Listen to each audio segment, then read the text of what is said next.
Bonjour les internautes, je suis à l'école Charlemagne à Villeparisis pour l'événement Cap ou pas Cap.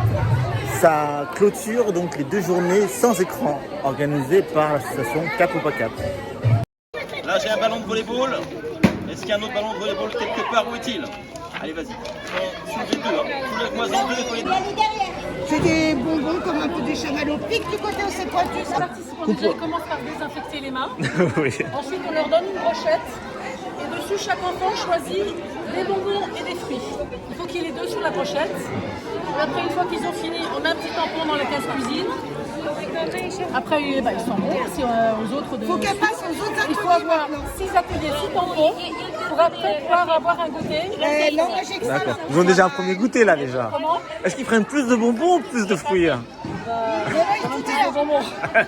Ah, alors il y a plus de bonbons quand même, hein? Bonjour Nathalie, bonjour Najette. Bonjour.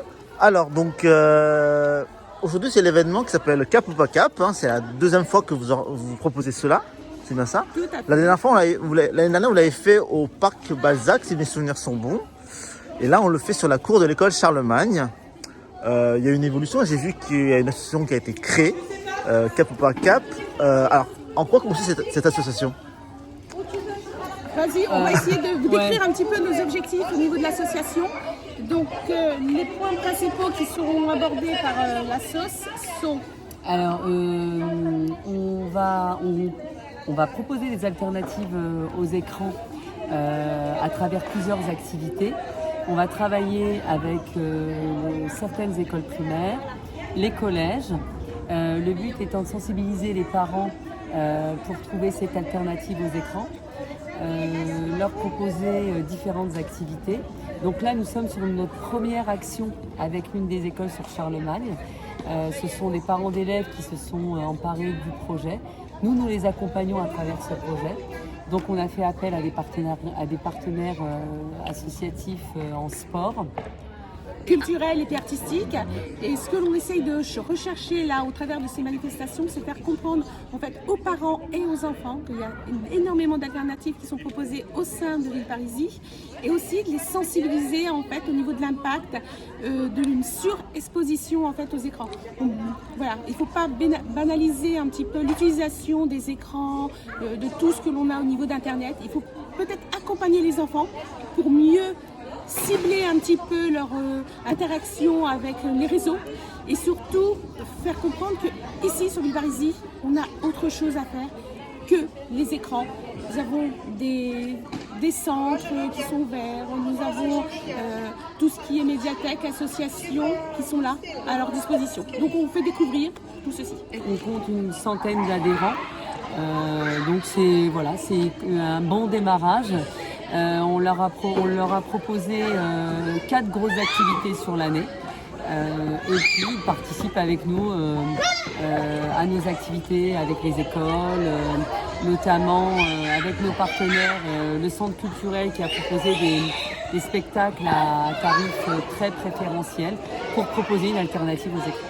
Alors au niveau des ateliers, on aura tout ce qui est le tir à l'arc qui est proposé, une sensibilisation au niveau des sens, avec reconnaissance des sens, des parfums, des légumes et des fruits, un atelier créatif lié au jardinage, un atelier culinaire pour découvrir aux enfants qu'est-ce qu'on peut faire, quels sont tous ces fruits et légumes, d'où ils viennent, les créations.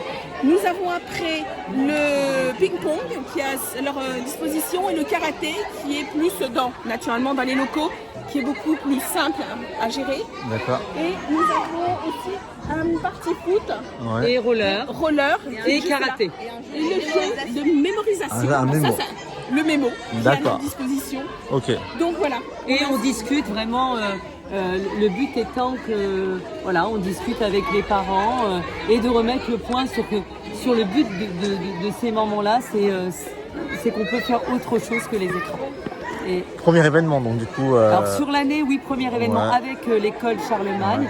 Et le deuxième événement se déroulera du 22 au 26 mai à l'école Barbara. D'accord. Notamment avec les collèges Gérard Philippe et Marthe Simard du 22 au 26 mai. D'accord. Et on clôture un super week-end que l'on repropose, c'est week-end Cap ou pas Cap, le 27 et le 28 mai donc le centre de ville parisien, donc au parc Balzac. Et là, on va irradier pendant 2 jours avec une multitude de challenges. 10 défis. 10 défis sont proposés sur 2 jours. Et voilà, sur inscription, et les binômes, parents, enfants vont venir. Et puis voilà, ce sera un gros challenge encore. Alors d'abord, au-delà de l'accompagnement logistique qui est nécessaire et puis la mise à disposition du parc Balzac, c'est surtout accompagner l'association qui depuis plus d'une année se mobilise énormément sur la question de sortir des écrans, ce qui reprend des thèmes chers aussi à notre orientation quant à l'éducation, notamment pour les plus jeunes. Et nous sommes très heureux de constater que cette association est très mobilisée, donc dès qu'on peut les appuyer en termes de logistique ou sur d'autres sujets, même l'année dernière je pense, parce que nous avions pu faire sur la remise d'un petit livre au niveau de l'école Joliot République. Mais dès qu'on peut les accompagner, les appuyer, être présent aussi dans leurs manifestations, mais être présent aussi sur les temps d'échange et de débat qu'ils mettent en place, nous serons toujours à leur côté. Ah bah, je trouve que c'est une belle initiative, en plus qui manifestement est bien suivie, hein, parce qu'on voit qu'il y a du monde. Et puis ça permet de créer du lien. Ça permet aux enfants aussi de découvrir certaines activités. Hein. Par exemple, j'ai vu qu'ils découvrent le karaté. Enfin, ça peut leur donner des idées d'activités à faire en fait, tout simplement.